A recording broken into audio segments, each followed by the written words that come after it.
On m'avait dit qu'est-ce que vous regardez d'abord chez un homme? J'avais dit sa femme. Et Ah oui, bah moi j'ai répondu sa sœur. Est-ce que je me suis sentie libre d'aimer qui je voulais? Mais toute ma vie. La question, je me la suis pas posée. Est-ce que c'est mieux d'aimer un homme ou d'aimer une femme ou de... Je me suis toujours sentie libre d'aimer. Moi, ma mère, elle m'en a jamais forcément parlé. Elle m'a jamais dit tu fréquentes des garçons, tu fréquentes des filles. Mais c'est pas que l'éducation, parce que bon, moi j'avais un père médecin, on avait chez nous des gens très catholiques, pratiquants, et puis l'attirance, c'est pas une chose qu'on apprend. T'es attiré ou tu l'es pas. Parfois, l'entourage n'est tellement pas propice à s'assumer que du coup on va se renier, c'est ça que je veux dire. Il est plus facile, par exemple, pour moi qui ai vécu dans un monde artistique, d'assumer. Exactement. On disait, bon, elle est un peu... c'est une allumée, alors... c'est une artiste, c'est une artiste. C'est pas grave, hein, c'est une artiste. Ça lui passera, on va la soigner avec le temps. J'ai fait le coming out à, j'en sais rien, à 5 ans peut-être. J'étais déjà... Elle descendait, les gars. Ah bah oui. Mais est-ce que tu l'as expliqué du coup à tes parents quand tu... Non, j'ai préféré apprivoiser avec le temps. J'ai pas voulu faire de peine à mes parents. Donc, je me suis dit à un moment donné, ils vont quand même finir par comprendre que je viens pas avec beaucoup de garçons à la maison. Moi, j'ai pas vraiment eu à faire de coming out parce que ça a toujours été très simple à la maison. Ma mère, maintenant, elle vient avec moi à la Pride. Elle fait pas du tout partie de la communauté LGBT, mais pour elle, c'est quelque chose de normal. Moi, à un moment donné de ma carrière, il a bien fallu que j'annonce la couleur. On m'avait dit qu'est-ce que vous regardez d'abord chez un homme? J'avais dit sa femme. Et ah oui, bah moi, j'ai répondu sa sœur. J'étais à la fac et puis j'avais toujours fréquenté des hommes. Et puis en fait, un beau jour, c'est le cliché du coup de foudre à la bibliothèque. Et là, je la vois. Et j'avais chaud et je me disais, waouh, qu'est-ce qui se passe? Je pense que je l'ai dragué tout simplement, mais sans m'en rendre compte. Vraiment, ça s'est fait hyper naturellement. Et j'étais tellement éprise d'elle et c'était magnifique. Je me sens que je lui ai écrit une lettre d'amour et tout.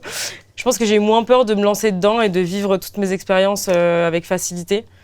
J'en avais déjà l'envie, mais là, ça m'a juste rassurée que ça pouvait être sain et beau. Et voilà, ouais, c'était vraiment magnifique. Toutes mes histoires ont été belles, même si elles duraient 3 jours ou 4 jours. Je pensais qu'elles allaient durer l'éternité à chaque fois. J'aime pas les femmes, j'en aime une, je vis avec elle depuis 27 ans. C'est une longue et grande histoire d'amour qui a démarré, j'avais 50 ans. Donc l'amour absolu, si je puis dire, est arrivé pour mes 50 balais. C'était génial. Je n'ai jamais eu ou ressenti de discrimination, jamais. J'ai déjà été victime de discrimination. Les gens qui ont pas assez de courage pour être méchants en face le sont sur les réseaux sociaux. T'aimes les femmes parce que t'as un problème avec les hommes, parce que t'as un traumatisme. Est-ce que ça va avec ton père? C'est pour ça que t'aimes les femmes? Pourquoi tu sors avec une masculine si t'aimes les femmes puisque ta chérie ressemble à un homme? Ça me touche pas, ça me fait rire. Je me dis les pauvres qui vivent un peu dans l'ignorance de l'acceptation des autres, etc. On peut pas avoir peur de 2 personnes qui s'aiment, ça c'est pas possible. Les gens ont peur de la différence. À un moment donné, c'était une maladie. Il fallait nous faire soigner ou aller voir un psy pour essayer de corriger, de changer de route, quoi. Donc, ça a évolué. Par exemple, tu vois, tu dis ma copine. Moi, je pense que ce serait plus joli que tu dises ma compagne. Ouais, mais après, c'est juste parce que c'est un terme que nous, on n'emploie pas quand on est jeune, c'est pour ça. J'ai l'impression que c'est ma femme, alors qu'on est mariés. C'est joli, compagne. Oui, c'est beau, mais c'est pas... Je pense que le vocabulaire a évolué. Mais c'est pas démodé pour autant. C'est aussi rock'n'roll de dire compagne que copine, ma copine. Non, sinon je dis ma chérie. Eh ben voilà. Ah voilà, mais non, ma juste chérie, qu'il y a des termes qui sont différents. C'est plus joli que oui. Je te présente ma copine. Bien sûr. Non, toi avec ta vieillerie de compagne, va te coucher. Mais moi, je pourrais pas dire ça, ma compagne. Je sais pas. Moi, je dirais simplement, je vous en supplie, ne parlez que d'amour, c'est tout.